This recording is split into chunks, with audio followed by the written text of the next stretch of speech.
Hey guys, welcome back. So this video is going to be late arrivals. Got some in the mail today that I ordered back in March.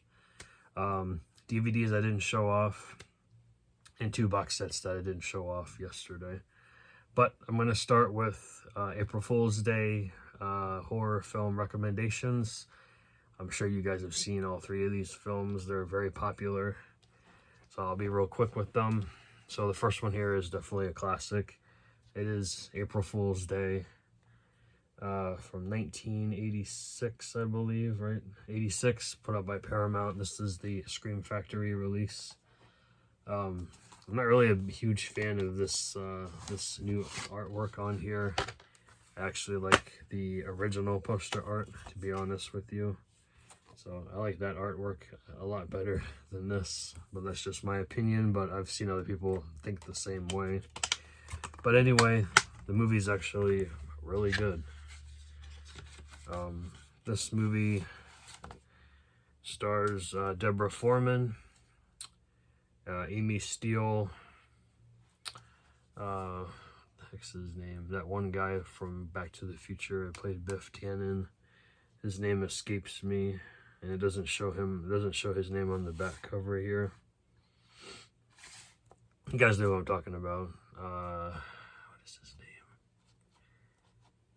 It'll come to me later, I'm sure. Anyway, this movie is about Muffy St. John, played by Deborah Foreman.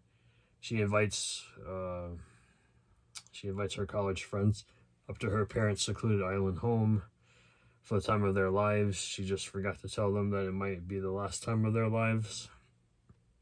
The kids arrive on the island. Someone starts trimming the guest list, one murder at a time.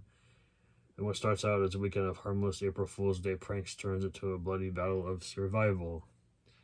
There is a twist. There's always a twist in these movies, but if you guys have seen it, you know what that is.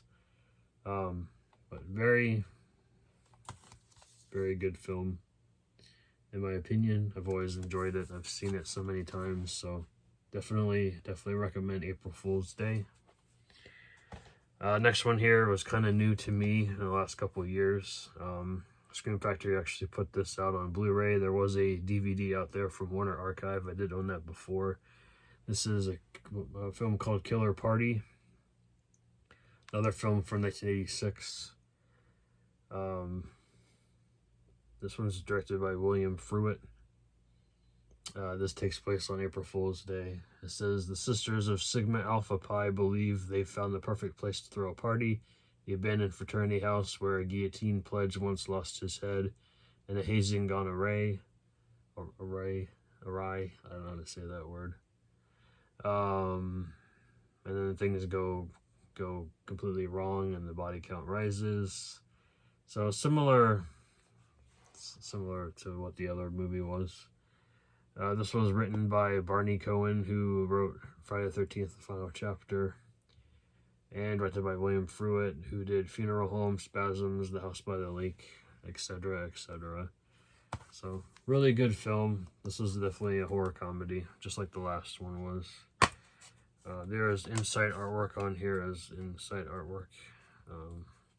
Someone getting choked in the church. And same artwork on the cover as on the disc.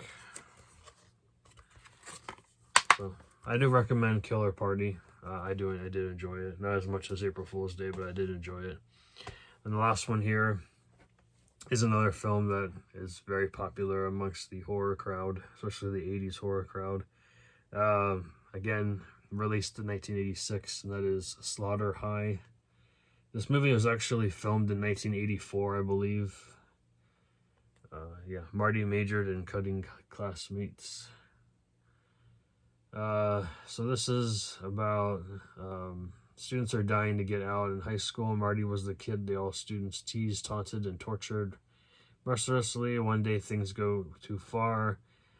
One of the jokes backfired, disfiguring Marty for life. Now 5 years later, Marty has arranged a special reunion for all his high school friends. The prom queen, the jock, the class clown, the rebel, and a few select others have been invited, and it's going to be a gala of gore. Now, there's a little backstory to, well, not really backstory to this film, but unfortunately the the actor that played Marty in this film actually committed suicide. Simon Scudamore. I can't say his last name. Scudamore. Yeah, Simon Scudamore. He unfortunately took his own life shortly after this movie was made. He was suffering through like massive depression and whatnot, so unfortunately he decided to end his life. So rest in peace, Simon. This was directed by George Dugdale and Peter Lint. I guess two. Yeah, actually it was directed by three guys: George Dugdale, Mark Ezra, and Peter Linton. So very interesting. I kind of forgot that there were three directors for this film. Henry Manfredini did the music to this film, so if you guys listen to the music, you can probably tell it's just like the same composer as Friday the 13th. Quite a few featurettes on this Vestron release. You see on the back there. Really, really enjoyable film. One of my favorites. So those are the only three April Fool's Day horror films I have to recommend for you. I'm sure there's quite a few more, but those are the three that come to mind. So anyway, let's get into my late arrivals here. Actually, I'm going to do my DVDs first. I'll do the late arrivals after that, and then the box sets. So you guys know Shout Factory was having a going out of print sale.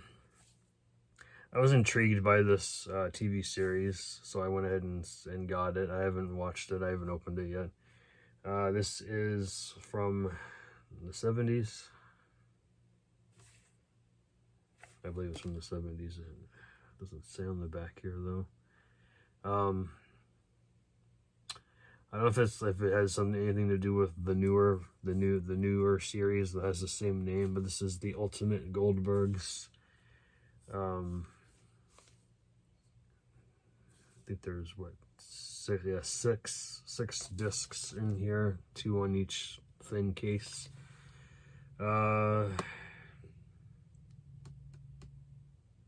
Yeah, not 200% about this one.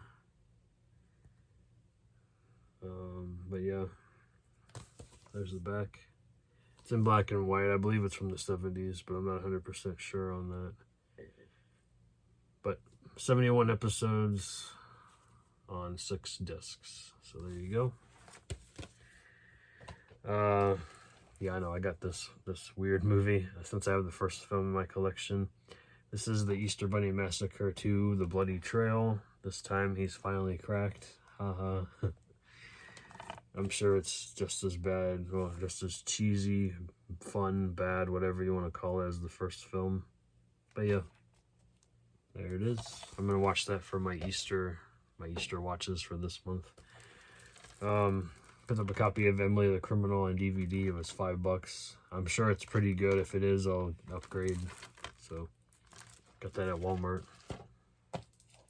You guys saw this in my shot on video horror pickup video because they're having a sale. Dead Teenagers. I really enjoyed this one. This was a Chris LaMartina film. Really enjoyed his work. Death O' Lantern. I watched this on YouTube. I really enjoyed it, so I picked it up. I was a teenage gorehound, so I haven't watched this one. And Night Songs. Still haven't watched that one either. So my late arrivals here, they all came today. This one wasn't late. I just ordered it late in the month, so I got it from Orbit DVD. It cost me a little bit, but I've always been intrigued by this. I always see this title at conventions on bootleg DVDs, so picked up a copy of The Carrier. One touch and you're gone. Something strange is happening in the small town of Sleepy Rock, but no one can put their finger on it. This is a Code Red Blu-ray release. 1987 is when this film came out. This is the one I was waiting from Target. So it was supposed to be here Thursday. It got delayed till Monday, and it showed up today. So I don't know what the hell's going on, but upgraded my copy of Party Girl, so now I have it on Blu-ray here from Fun City Editions. It's nice embossed here and there, and on the spine as well. And there she is on the back, Parker Posey. Then I got 2 Steven Soderbergh films in the mail today. One of them had a loose disc, but it's fine. We got Sex, Lies, and Videotape. This is put out by Sony. Yeah, this is the Sony release. It does have a Criterion, though, I believe. James Spader, Andy McDowell, Peter Gallagher. I think I've seen some of this film before, but it's been years. And then another Peter Gallagher film, The Underneath. This case is damaged. It is... The disc was fine, but as you can see, the case has definitely seen better days. So I'll just replace that. But I got both of these on Mercari for a total of $4 plus shipping. So thought that was a good deal. So I'm gonna end this video with my 2 box sets. You guys have probably saw this on my Instagram. I told myself I wasn't gonna buy it because they're still making another 1 or 2 films, but I said screw it, I got it for a good price. So I picked up the Paranormal Activity box set. So you get all 7 films here, plus a documentary called Unknown Dimension. There's the back. It's 94 minutes from 2021. That's the documentary. So that's one of the reasons why I got it. Also, because Next of Kin doesn't have a Blu-ray by itself. One way you can get it is through this set. Not the best film in the world, but I had fun a little bit here and there with it. So then the last one here was something that I was on the fence to buy, but I decided to get it. This is an Indicator box set. This is Magic, Myth, and Mutilation, the micro-budget cinema of Michael J. Murphy, 1967 through 2015. You get, I don't know how many films are actually in this box set. Quite a few. 1, 2, 3, 4, 5, 6, 7, 8, 9, 10, 11, 12, 13, 14, 15, 16, 17, 18, 19, 20, 21, 26 films. This is limited to 6,000 copies, and this was, I got copy 4,638. But really cool box set. I can't wait to dive into this. So that is everything for this video. I do have reviews, but I'll do those in the next couple of days. But let me know in the comments if you've seen any of these, what you thought of them. Yeah, there's my late arrival stack. Have you seen The Carrier? Let me know if you guys enjoyed that one. Michael J. Murphy. The only film I even know from him is Invitation to Hell. It's like a 60 minute short film. And then any of you guys really enjoyed Paranormal Activity? I thought some of them were pretty good. Some of them really, yeah. Shot on video horror, anybody? I do enjoy those. And then Killer Easter Bunnies, old sitcoms, and Emily the Criminal. And then your April Fool's Day horror films. So thanks for watching, and I'll catch you guys probably tomorrow. I'll do the review video tomorrow. So look forward to that. Take care.